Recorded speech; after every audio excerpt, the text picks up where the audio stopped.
Hi friends, എല്ലാ കൂട്ടുകാർക്കും പുതിയൊരു റിവ്യൂയിലേക്ക് സ്വാഗതം. അങ്ങനെ കല്യാണമൊക്കെ കഴിഞ്ഞ് വളരെ ഹാപ്പി ആയിട്ട് ആൽബിയും അതുപോലെ തന്നെ സോണിയും ചാരുമോളൊക്കെ അങ്ങനെ ഇരിക്കുക കേട്ടോ. അപ്പോഴാണ് നമ്മുടെ കല്യാണി ആ ഒരു സർപ്രൈസ് പറയണത്. വേറൊന്നുമല്ല, നിങ്ങളുടെ കല്യാണം കഴിഞ്ഞു, ഇനിയിപ്പോൾ വിരുന്നും കാര്യങ്ങളൊക്കെ ആണല്ലോ, നിങ്ങൾ ആദ്യം വിരുന്നിന് പോകേണ്ടത് എന്ന് പറഞ്ഞിട്ട് അപ്പോഴേക്കും ശരണ്യ അവിടേക്ക് എത്തുന്നുണ്ട്.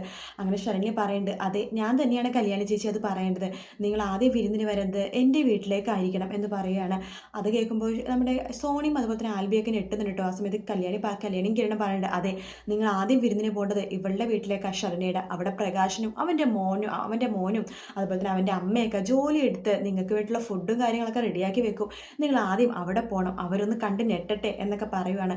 അത് ശരി വെക്കുവാണ് നമ്മുടെ ആൽബിയും സോണിയും. അങ്ങനെ അവർ വിക്രത്തിനെയും അതുപോലെ തന്നെ പ്രകാശനും കൂടി സംസാരിച്ചുകൊണ്ടിരിക്കട്ടെ. പിറ്റേ ദിവസം പ്രകാശൻ പറയാണ് വിക്രത്തോട്, എടാ മോനെ, നീ അവളുടെ വീട്ടിലൊക്കെ കറങ്ങി നടക്കണം, അവൾ ചിലപ്പോൾ രജിസ്റ്റർ മാരേജ് ആരെങ്കിലും ചെയ്യാൻ ചാൻസ് ഉണ്ട് എന്നൊക്കെ പറയുവാണ്.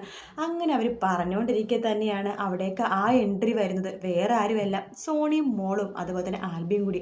അവരെ കാണുന്നതും നമ്മുടെ പ്രകാശനും അതുപോലെ തന്നെ വിക്രത്തിനും മുത്തശ്ശിക്കൊക്കെ ഇടുത്തി വീണ പോലെ ആവാണ്. അതല്ല രസം, അവർക്ക് വേണ്ടിയിട്ടുള്ള ഫുഡും കാര്യങ്ങളെല്ലാം തന്നെ വെക്കണത് നമ്മുടെ പ്രകാശനാണ് കേട്ടോ.